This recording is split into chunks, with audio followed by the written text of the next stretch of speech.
As said before, many things in life can be seen from different perspectives. It's all a matter of a certain point of view. In fact, the phrase, one man's trash is another man's treasure, comes to mind. And this is the kind of trash that can easily be cleaned off and made better with just a little bit of effort. So here's 4 bad films that can be fixed in like 4 seconds. I'm Zack Bishop. Welcome to 4 Films. That works, you sons of bitches.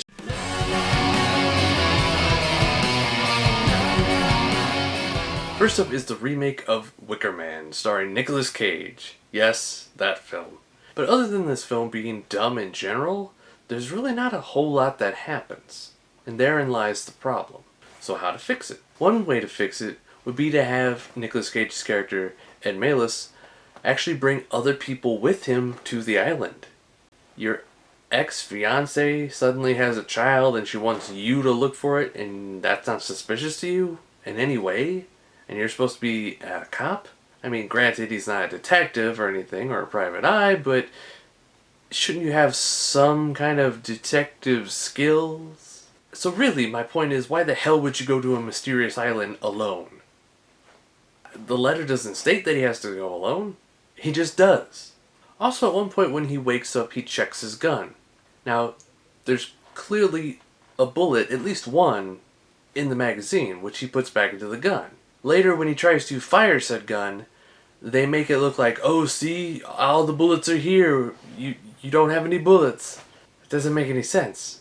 Just a bunch of dumb little things like that. Although I do appreciate him kicking someone into a wall, dressing up as a bear, and then punching someone.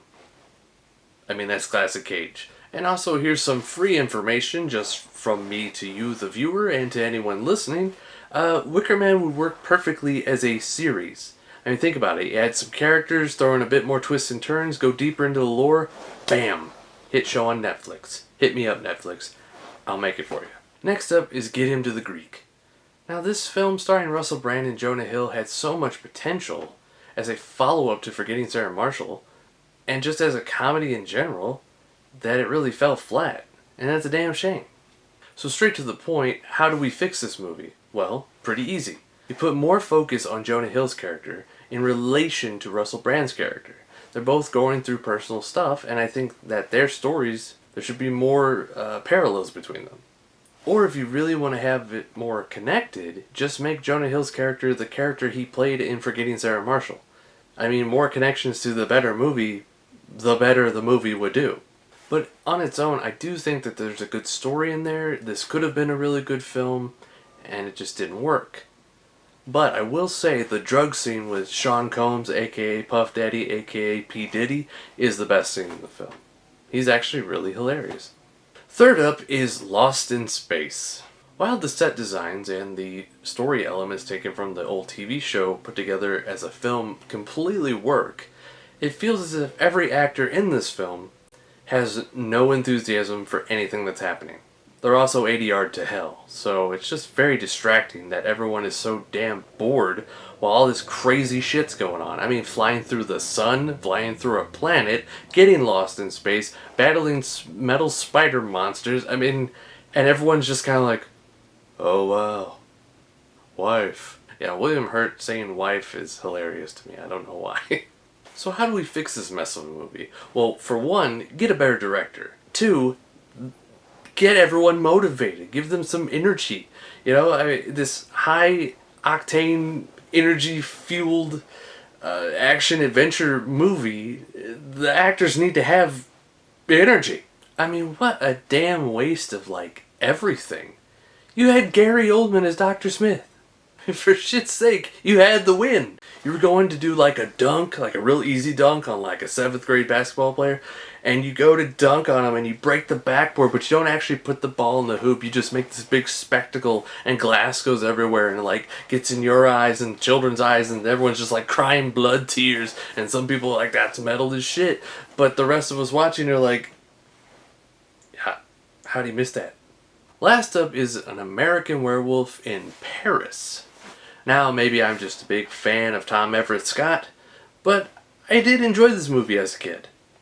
That techno rock remix of Mouth by Bush was awesome. So, how do I fix this bad movie? Well, the biggest thing that you should do immediately is get rid of all the goddamn CGI.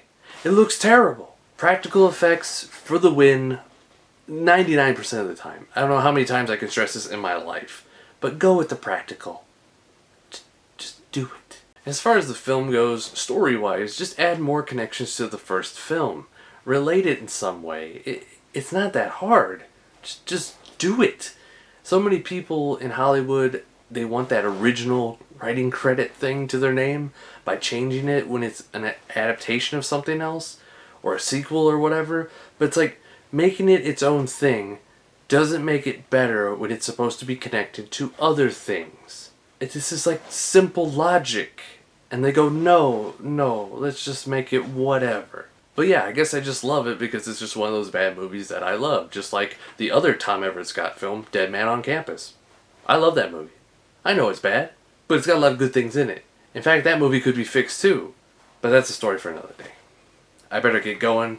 It's gonna be a full moon tonight. And you don't want to be around these parts when the werewolves come out. Gotta go. Oh, it looks like shit.